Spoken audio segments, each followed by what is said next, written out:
They were just a ragtag New York punk band in a city that was falling apart at the seams.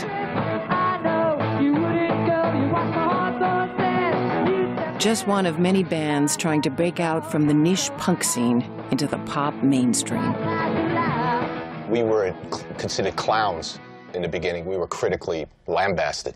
I think people thought we were trashy. I think people thought we were unmusical. You know, no one thought they were going anywhere. Against them, they had the punk purists who wanted to keep the music anti-establishment, raw and aggressive. This guy comes up to me, grabs me, goes, "Your disco album sucks!" But he would be proved wrong.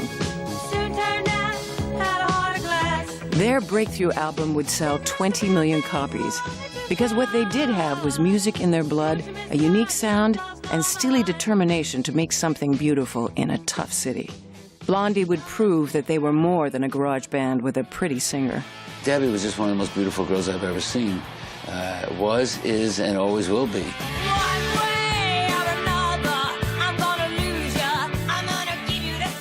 In 1977, Chrysalis Records spotted the band and spent $1 million buying out their contract and putting top pop hitmaker Mike Chapman in charge of producing their new album, Parallel Lines. And I thought, well, it's going to be a little tough, but when I heard the songs, I thought, well, perhaps with their cooperation, we can actually pull this off. Mike realized that the key was discipline, innovation, and plain hard work.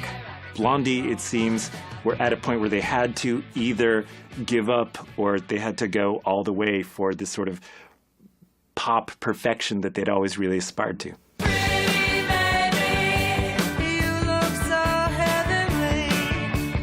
The tough studio recording sessions coming up with Mike Chapman would turn Blondie from a Greenwich Village punk band into a world-class pop band.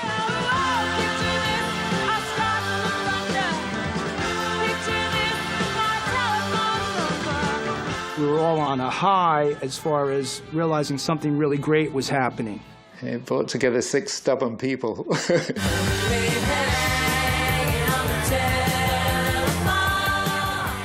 With the album's release, Blondie would be blasted free of the dregs of 70s New York on their very own musical skyrocket. I don't think any of us had any idea of how big it was going to be. It's remarkable that 40 years later, we're still listening to Blondie. I'm still playing it on the radio. The whole album was a hit single to me. Parallel Lines would make Blondie a world-class band, but Debbie Harry's sound, looks, and unpredictable clothes sense would also have a lasting influence on New York's fashion industry, while the stories the band told in their songs would capture the spirit of New York City. Now the musicians and the producer who wrote and recorded this landmark album tell us how they worked together to create that musical skyrocket, which is still flying 40 years later, a snapshot of a time and a city that was changing forever.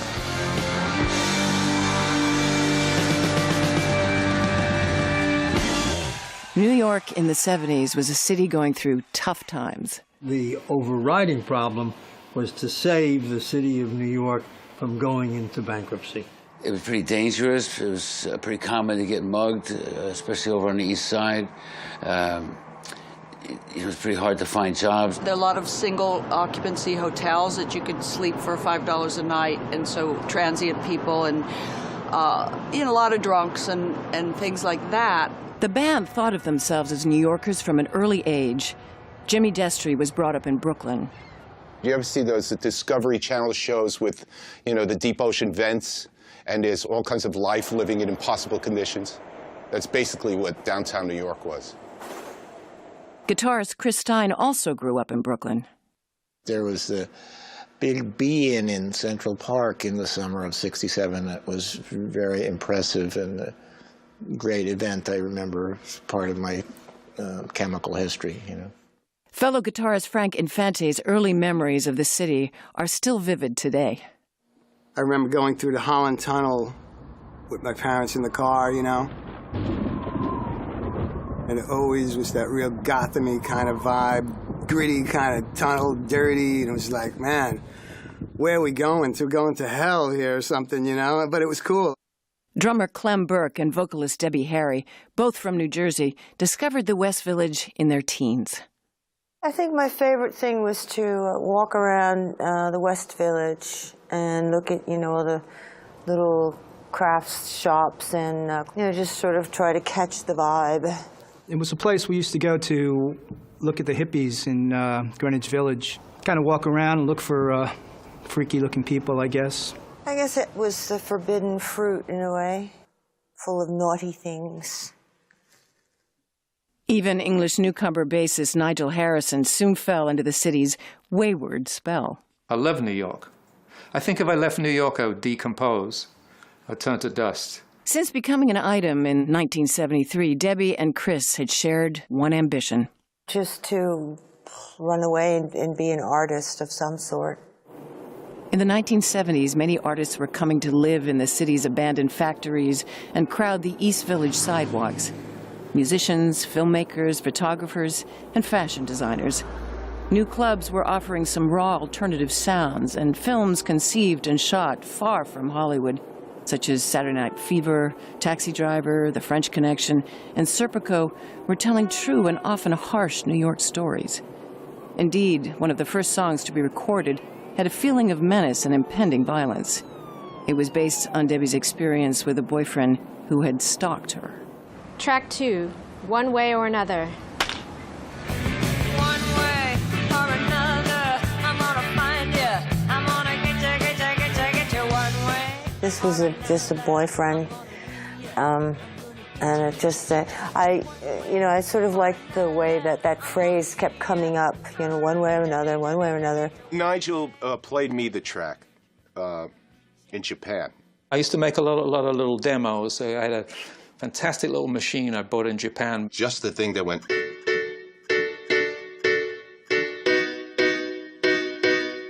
And just two chords going back and forth with a little riff in it.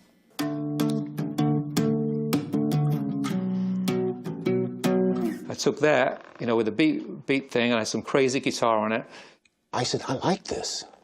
Thanks to Jimmy, who I was sharing a room with on tour, said, we should make a song out of that. That's got to be a song. And it was thanks to Jimmy that because I was too shy to sort of show it to anyone. He came in with it, and we just started playing it live. It was a very automatic band kind of thing. Debbie came up with a great lyric, because it was a catchphrase, one way or another. It's such a catchphrase. The phrasing just fit right, so it just sort of happened in a flash, It was just one of those things that came together really easily. And one of the things I think that made it is the guitar is playing, but the keyboard behind it is doing a seventh. It's going...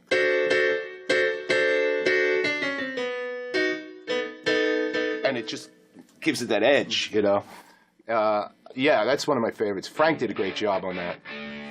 So this is Frankie playing Nigel's riff, and Chris with the harmonics.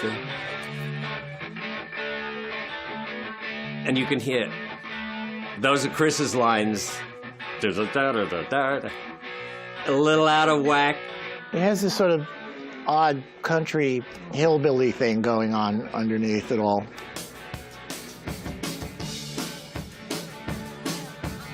It also sort of reminds me of some kind of a polka. Yeah. I'm gonna meet you. I'll meet you.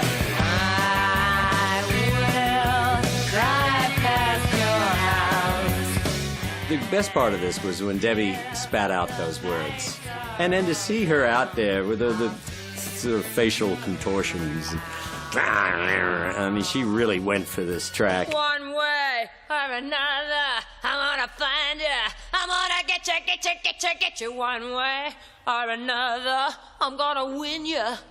I'll get you one way. And that really tells you all about her personality, like, I'll get you. 1 minute she's this sort of frantic, and the next minute you can't even talk to her. What's really amazing is how many people actually relate to this song. They point, they go like that. The lyrics are unusual, and people often get them wrong, as Debbie and Chris discovered in an unlikely place. We were in a Hard Rock Cafe in South America somewhere. They had a really good forgery of Debbie's lyrics for this. Yes, that was in Santo Domingo. And we knew it was for forgery because it didn't say rat food. It said something else food. Yeah.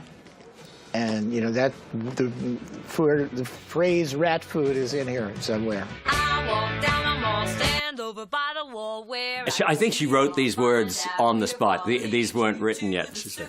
supermarket, check out some specials and rat food, get lost. Check out some specials and rat food, you know. Like she's got the... I can see it all, find out who you call.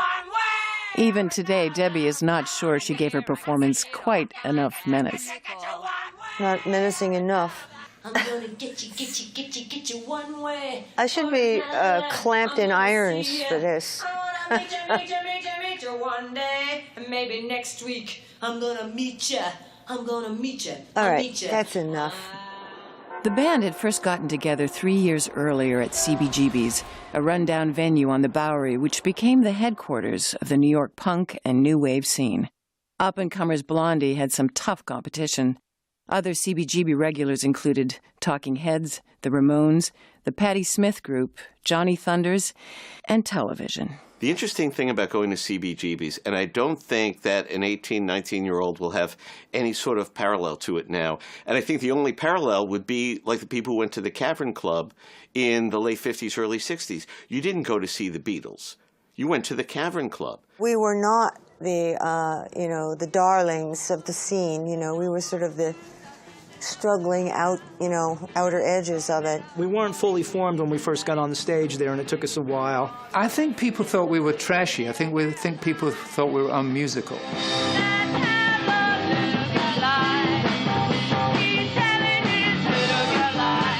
I think people thought the band was a novelty. Everyone liked them as people a lot, but no one thought they were going anywhere, and especially the competition, which was television or the Ramones. We were informed by the music that we were surrounded by our peers, whether it be Patti Smith television, the Ramones, Johnny Thunders. And we were changing and doing different things, and our sound was changing. With the success of Saturday Night Fever came an enthusiasm for disco, and Blondie was the first punk band to incorporate it into their sound. It was a move that punk purists would regard as treason, but it would increase the band's chances of hitting the big time. They had been playing at CBGB's for a while, and I just heard this sound, and it just sounded bigger than any of the bands that had played there. And Debbie was just one of the most beautiful girls I've ever seen. But it was now becoming clear that Blondie was much more than a pretty girl with an unformed band behind her. They were a great band. They could really play. And let's not lose that in the discussion of her image and the scene and the punks and all that. This band could play their ass off. And one night they were doing just that, when they were spotted by Terry Ellis of Chrysalis Records. He saw Debbie's star quality at once and immediately spent $1 million buying the band out of their existing record deal. To make sure his investment paid off, he decided to put pop record producer Mike Chapman in charge. Mike had a string of hits to his name, but he couldn't have been less punk. How could he turn Blondie into a hit-making team? Knowing that this was basically a New York underground sort of punk influence band, I thought, well, it's going to be a little tough. But when I heard the songs, I realized that they were songwriters. Since 1971, Mike had had an impressive 20 hit singles in the charts. I told them, I said, these songs are absolutely amazing. And they said, oh, you think so? I said, yeah, I know so. So should we give it a try? And they, yeah, okay, let's give it a try. He was good-humored, and he had all these funny sort of Australian sayings like, oh, she bangs like a house door in a cyclone.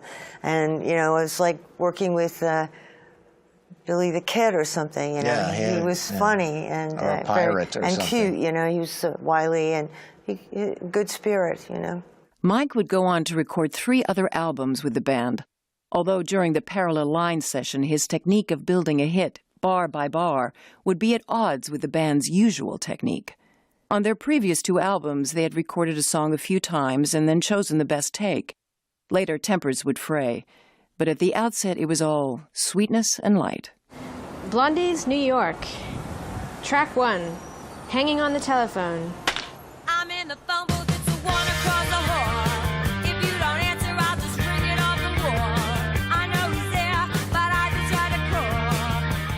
Of the 12 tracks on the album, Mike agreed with the band that they would write 9 of them, but there would be 3 covers, too. The first track was written by West Coast musician Jack Lee.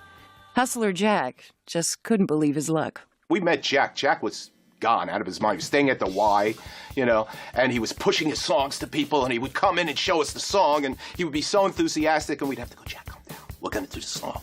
We're going to do the song. I can still hear Clem's unsteady foot here. Now, Clem will kill me if he... Well, he will kill me when he hits it, but I can hear his... If you listen to his kick drum, he's not like that. He's not right on. Let's hear the bass in there now. This was Nigel's thing, was just his pedaling these bass notes. And it's all a little out of sync. It's not perfect. Now that was the secret, I think, to the keeping the element of Blondie in the record. Then you put in some guitar, and suddenly it starts to pull it together.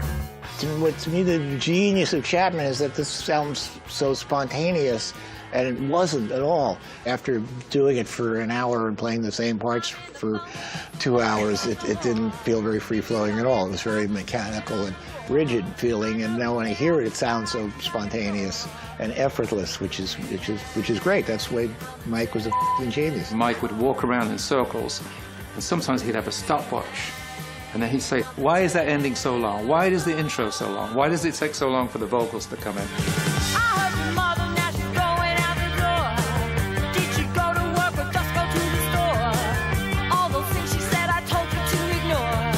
And when the vocals did come in, it was Debbie's aggressive and unladylike delivery that made people wake up and listen.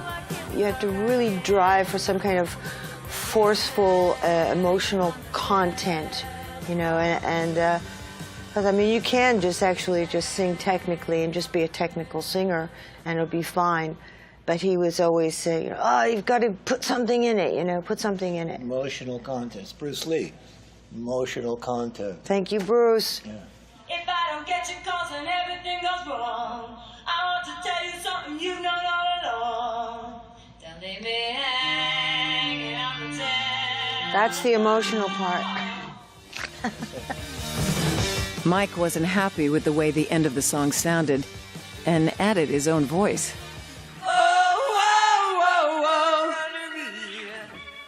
So, and they're all looking at me going, are you sure, Mike? And I said, it'll work.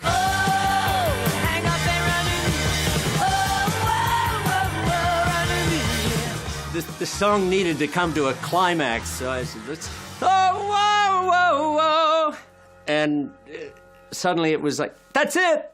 Mike was beginning to get the band working to his methodical style, but he still had a long way to go.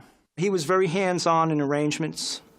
He was a guitar player.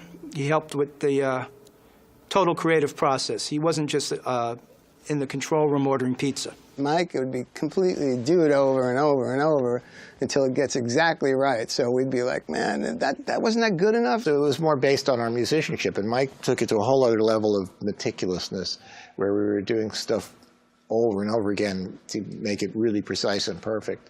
In Blondie, everyone's so stubborn. Everyone's headstrong and stubborn. No one takes orders. And it was the first time anyone even remotely had the nerve to question anything we'd done. Not that we were right, but we were convinced we were right. Here he is coming in and telling us, you know, you have to go to school. You really have to go to school, you know? And I'm glad he did. I'm really glad he did. I learned so much. Blondie, it seems, were at a point where they had to either give up or they had to go all the way for this sort of pop perfection that they'd always really aspired to. And again, every band in that little world, regardless of what they'll say, wanted a big hit. We all dreamed of it. The band was living and rehearsing in a loft on the Bowery in a derelict district of the city, and Debbie and Chris had now been together as a couple for over 4 years. So this was their loft. Debbie, Chris, Jimmy, I think Gary Valentine lived in the building. You know, probably wasn't palatial, but I think the fact of living in a communal setting was probably very helpful to a band, you know, coming together and making music together. And they were making New York music. The New York grime ingredient, there was enough of that in each of the tracks. Through the playing, I think Clem and Frankie, and certainly Chris with his guitar parts, added New York into those tracks. And Debbie sounds like Debbie. You know, she doesn't sound like any other singer, which was such a blessing because, you know, how often do you get to record a singer who is instantly identifiable? And she represented New York. And a New York which was then often a dangerous place to be. Crime was escalating, not in the village, in the whole city, and not just especially the village. It was escalating, and people were afraid. It looked like Dresden after the bombing or something like that. I guess in retrospect, it's very romantic to people now, too. And there was a kind of freedom involved with living on the fringes of this decaying society, too. There was kind of no future. And in New York in the 70s, a lot of stores were closed up. There was a lot of empty storefronts. You could see lines of people lined up to buy their drug of choice. There was a lot of street crime. You know, we were frequently getting held up and stuff, you know. Yeah. I've got held up several times. And 1970s New York could be violent, but that didn't deter the celebrity pack from exploring the mean streets of the city. People such as Andy Warhol and Mick Jagger, Tom Waits and Allen Ginsberg, who went in search of the thrill of danger, and other like-minded revelers. I am the nightlife. You know, it all started with one discotheque and then more and more and more. I live everywhere. I live within you. People have more energy to have a good time. I come to the discos to absorb an energy, to emit a positive energy that is happening in New York and in the world. Andy Warhol was not decadent. Was it a racy time? Depends on what you mean by racy time. It was a fun time. I thought Allen Ginsberg and Warhol and all the others who gave Greenwich Village a wonderful ambiance and name, so to speak, so that people were drawn here. I happen to live in the village. You would see the most famous artists, the most famous New York musicians, and the best fashion designers all hanging around with other assorted characters. So things were more unified. It wasn't, now it's very industry, you know, music industry, fashion industry, but then it was more creative community. But it was a creative community that found it hard to accept a band fronted by a woman, and a woman who also wrote explicit lyrics. I think it annoyed me when I was growing up that you know, that I was expected to, you know, raise a family and be the woman, be the wife, and it didn't particularly appeal to me, on that I might not be particularly good at it. All they talk about is her looks and how, you know, how she's aging and how beautiful she was. But the fact is she's an incredible lyricist, and it's very rare that people go out of their way to even talk about the lyrics, and it's insane. On the first album, just Look Good in Blue, I could give you some head and shoulders to lie on, you know? It's like, she never shied away from saying anything risque. She was going to follow you downtown, see who's hanging around. If she doesn't like who's hanging around you, bad things are going to happen. Or, you know, rip her to shreds, like, you know, if you're really jealous and you're going to actually rip the other girl to shreds. That's quite a statement. You know, it's not like, oh, I feel so bad. It's like, I'm going to get you, you know? And, yeah, she was very aggressive. Even nearly 40 years later, a younger generation of performers feel that Debbie broke down doors by being candid about her feelings. Aja Volkman sings with LA band Nico Vega. That predatorial thing is totally inspiring, you know, for a woman to be able to go out and get what she wants and not be afraid of her sexuality and her beauty and not not be intimidated by it and also not to feel like she's threatening people. Debbie and Chris were newly in love, and so there was a lot of sexy thoughts going around and all of that. And, you know, it was cool to be raunchy and punk rock. Everybody liked that. I think that's what men love about women, you know, is that they can create life and they are, you know, seductive and beautiful. And it's like, you know, our species it's designed that way. You know, women are supposed to attract you and pull you in and make you want to stay. Debbie got a lot of flack for her overt sexuality, which is ridiculous because she was so tame by modern standards, you know. So. That sexuality was very evident on Picture This. Track 3, Picture This. When Debbie showed me the lyrics, I thought, whoa.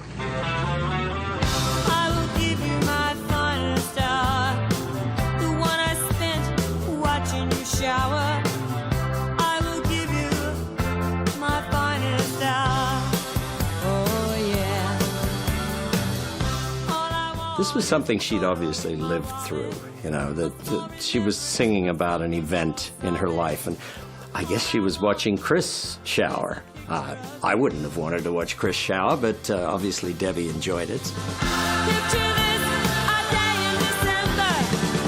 Picture this, freezing cold weather. You got clouds on your lids and you'd be on the skids if it weren't for your job at the garage. If you could only... You could come in with a song and just go, you know, here's Picture This. Which are the chords, but if you come in, if you put this on those chords,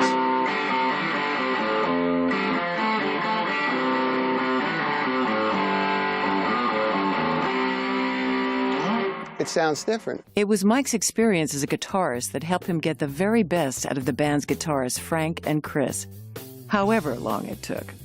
As we built on this thing, the sensitivity of the song came into focus, and then we add some guitars to it. God, that must have taken so damn long to do. I mean, it sounds very precise and refined, and you know, I just play a lot more casually than that. But I do like the guitar break.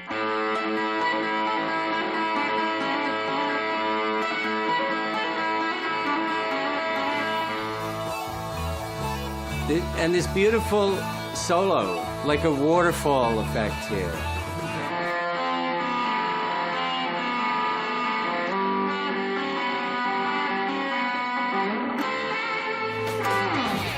All I want is 20/20 vision, a total portrait with no omissions.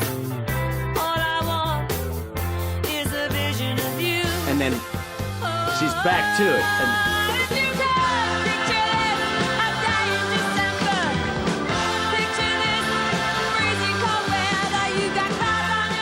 the lyric to this day, to me, is elusive and beautiful, and it's such an important part of the Parallel Lines experience. And it all came from this amazing girl who could, you know, sell ice to the Eskimos.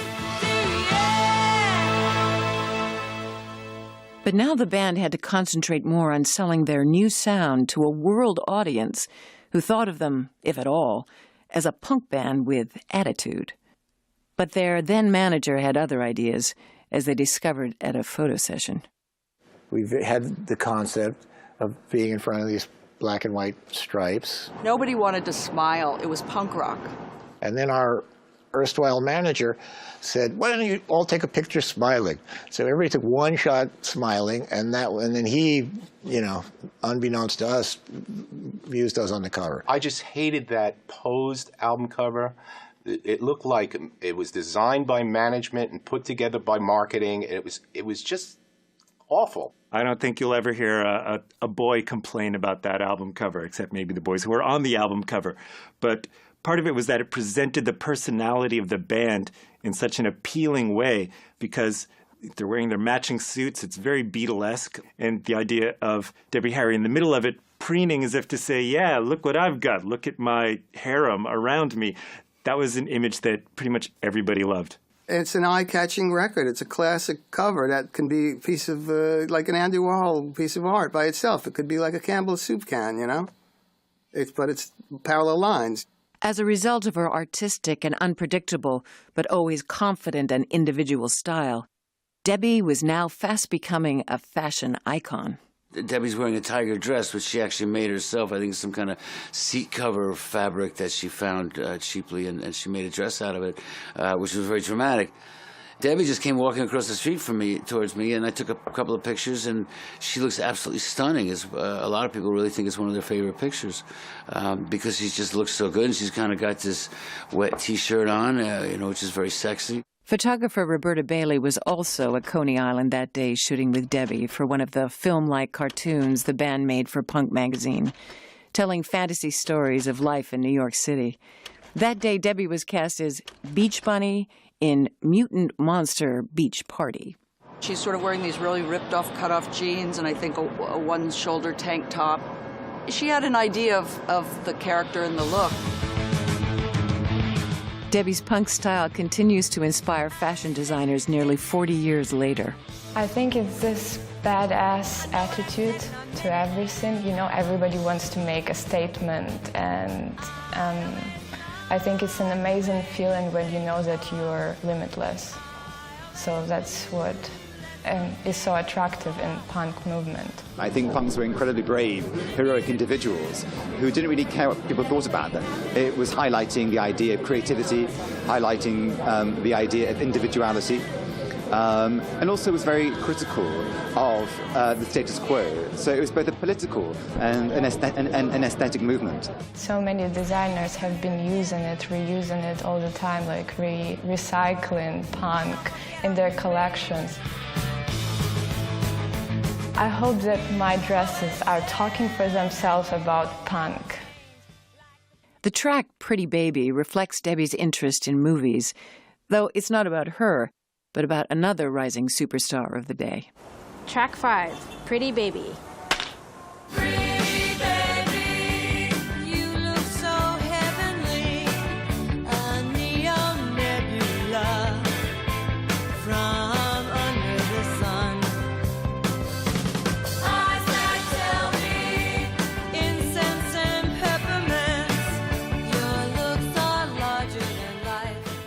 That song was written for Brooke Shields. I think Debbie wrote that inspired by Brooke and her beauty and, the fact that she was a girl coming of age in stardom, and all of that. Pretty Baby was child star Brooke Shields' breakout performance. To this date, she has made nearly 40 films. Met her when she was, 12 or something, or 13. She was a baby, but yet she had this complete, she was portrayed as having the sexuality, And well, she's in practically, I think, every shot of the film. That song is just so pop to me. It's just that feel. It's that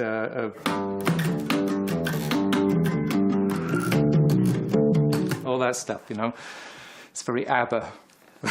Pretty baby. I just thought, what an amazing melody. Absolutely breathtaking melody. I remember I put that bass line in. Boom, boom, boom, boom, boom, boom, blah, da, da.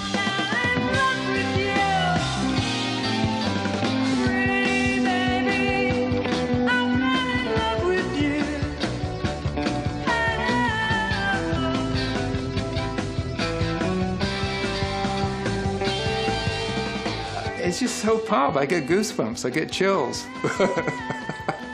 I do. Pretty Baby was an out-and-out pop song.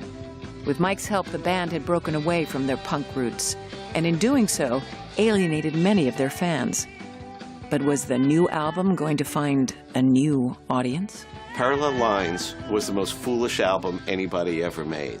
You're trying to build your sound. You're trying to build an image for yourself. This band is this sound. And what do you do for your breakthrough album? You just disperse it and do a little jazz and a little reggae and a little disco.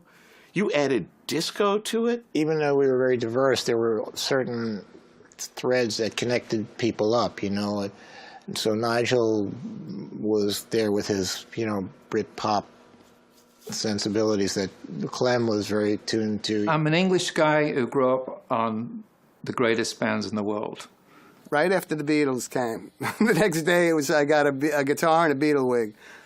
Frankie was loved the Stones. I loved the Stones. In high school, in particular, I would like to really chill out with jazz, and so I listened to a lot of jazz. It's funny that to those of us in the rest of the country, Parallel Lines seemed like such a New York record because there were so many different kinds of pop music in it, and that all these songs could thrive together on one album was really innovative and really mind-blowing. One of the most unashamedly pop songs on the album was Sunday Girl. Its peaches and cream lyrics and romantic inspiration would have been seen as an act of pure treason by the CBGB's punk faithful. Track 9, Sunday Girl.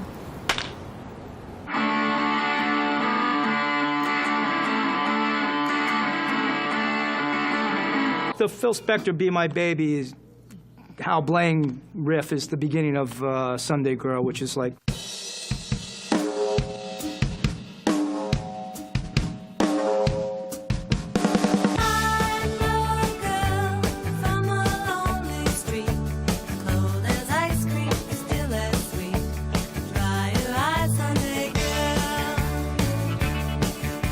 I remember Chris wrote the lyric, and I was really impressed when I read it, you know.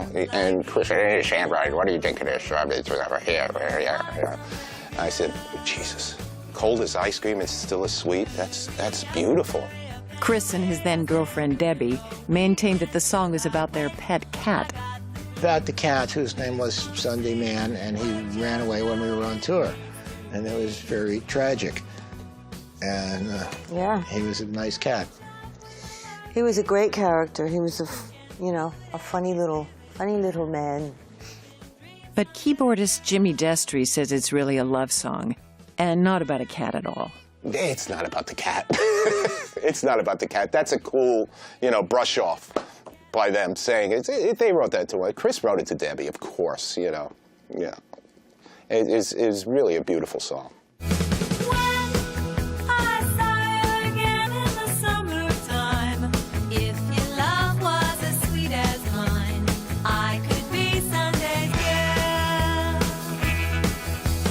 Overall, the band was now accepting producer Mike Chapman's working methods.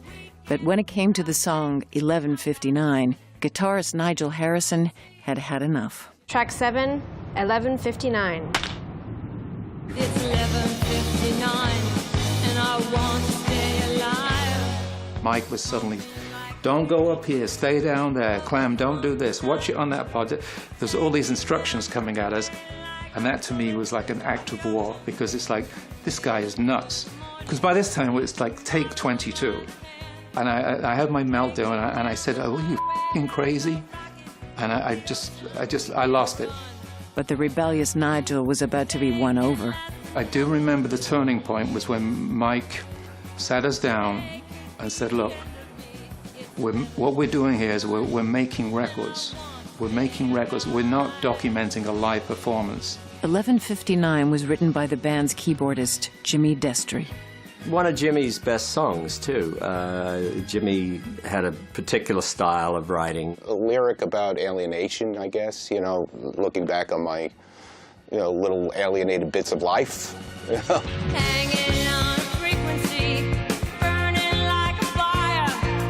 Boy, you got the motion down, it's getting late. I'm tired and I've lost control. Don't leave me here, time is running out. It's about late night club life and this sort of, isolation, being in a crowd and being isolated and, posing and all that.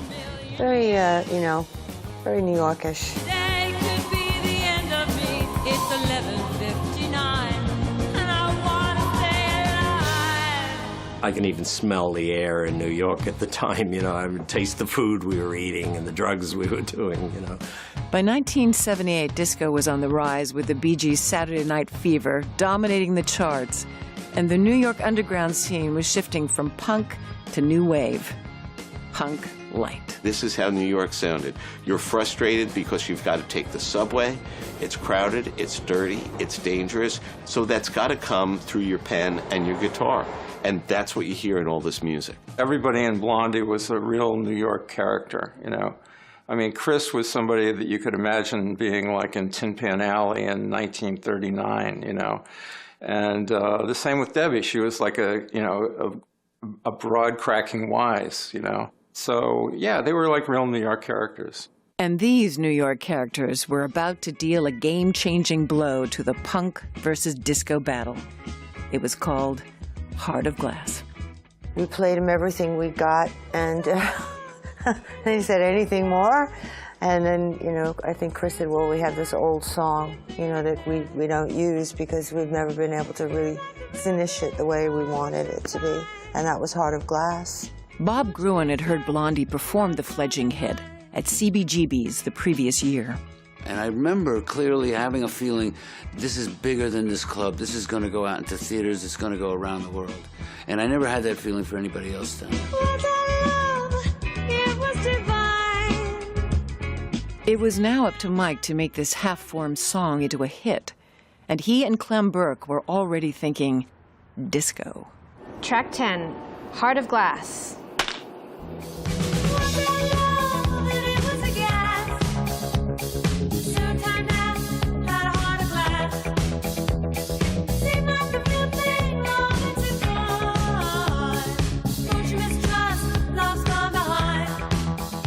The way the song was recorded was a click track, just a little beat from a little tiny rolling rhythm box. We thought we were kind of doing a sort of takeoff on craft work, dance music, experimenting. Heart of Glass was a nightmare to record because it was an idea beyond the technology at the time. My influence, once again, I think is felt on that record with my sort of homage to the Saturday Night Fever soundtrack.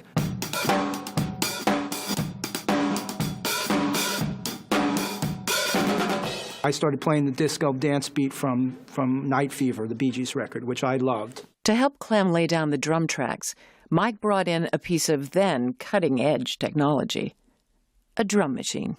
So I brought this thing in once we had decided that we were going to disco this song up a little. They got the click track going, and they did Clem. It was like a Meccano set. They put bits and pieces in. So Clem did the bass drum, kick drum, and the drum machine together.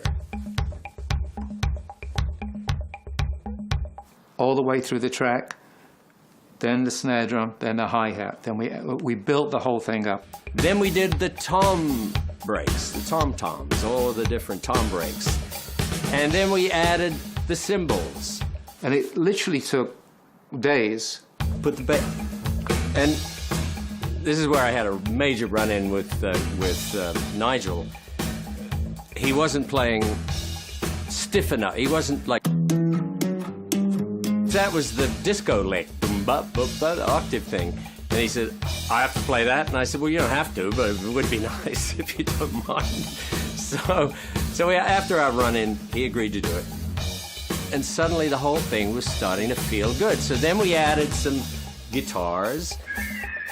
35 years later, Debbie and Chris are reunited with the original multi-track recording.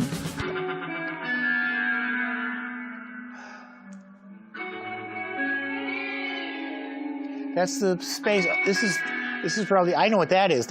All those weird sounds are the Roland space echo or chorus echo. I can't remember what. It's an old box. They're still out there. All those like jungle noises with Chris doing his with his ebow, I guess, and then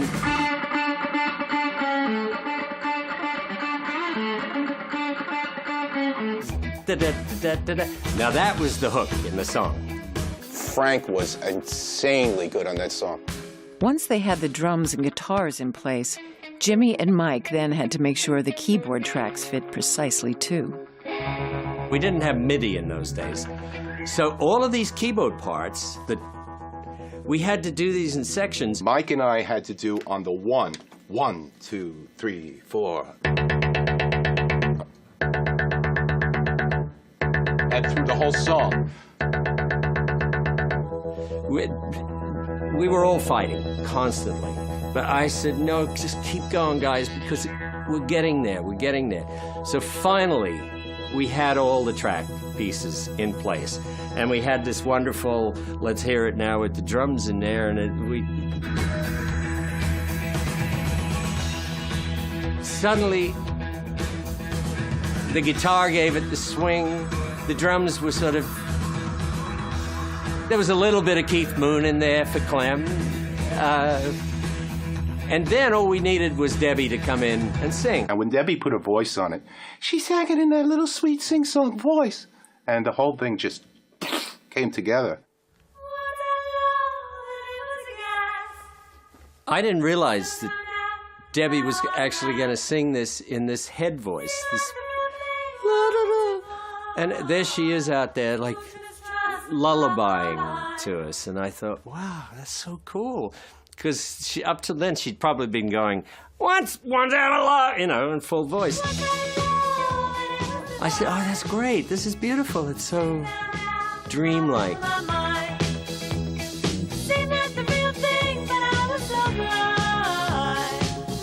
Heart of Glass was, at the time, there was dance music around, disco music, even though we did that song as sort of a, you know, it was a tongue-in-cheek version. It wasn't really supposed to be, you know, straight-ahead disco for real. It was like fake disco, and that sort of seemed like it had possibilities. But the pure punk fans clearly didn't get the tongue-in-cheek subtleties. Right after Parallel Lines was released, and before it really blew up, we played this like farewell gig at CBGB's because we knew we couldn't come back. There were lines around the block, and I was walking up to the stage because that's what you had to do at CBGB's. And this guy comes up to me, grabs me, goes, "Your disco album sucks!" And I was like, I guess it's gonna be a hit. Because we've finally broken out of the little world. I don't think any of us had any idea of how big it was gonna be.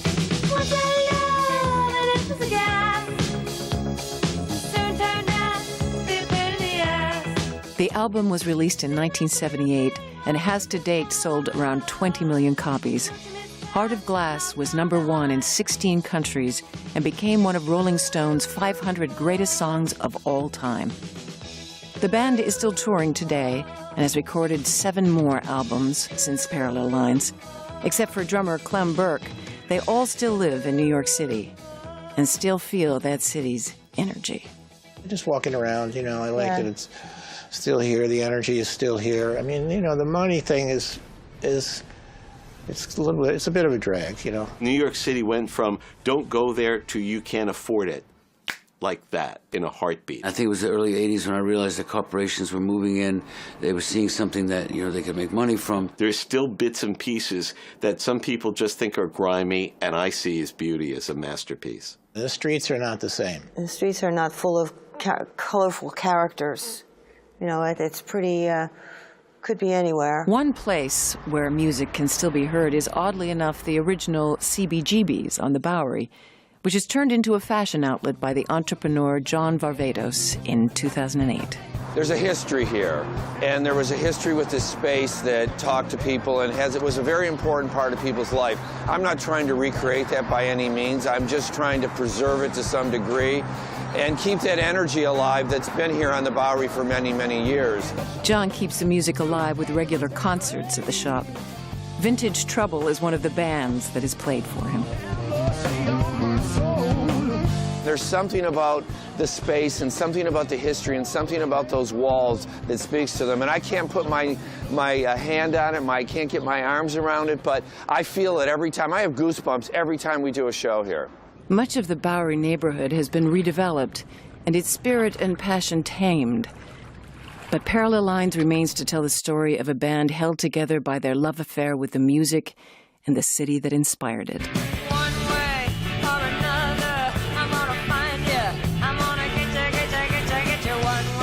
It does sum up a time, but it's not just that. It's that people like the music. They like the sentiment. They like what it says. They had really smart lyrics in the same way that, you know, the great American songbook writers did. Like, you know, Cole Porter and Gershwin, you know. I guess, you know, we try to make it about real experience, incorporating my, my little world, my own personal experiences. Best thing is when I hear from kids who say, you know, it helped me get through my teenage years. You know, I was having such a hard time and I used to listen to the music, and that's very moving, you know.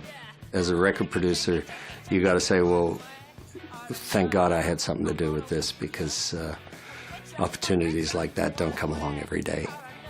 Man doth not live on bread alone, and that's a reference to the arts. It stimulates you. It enhances your creativity. I mean, without the arts, we might as well go back to the caves.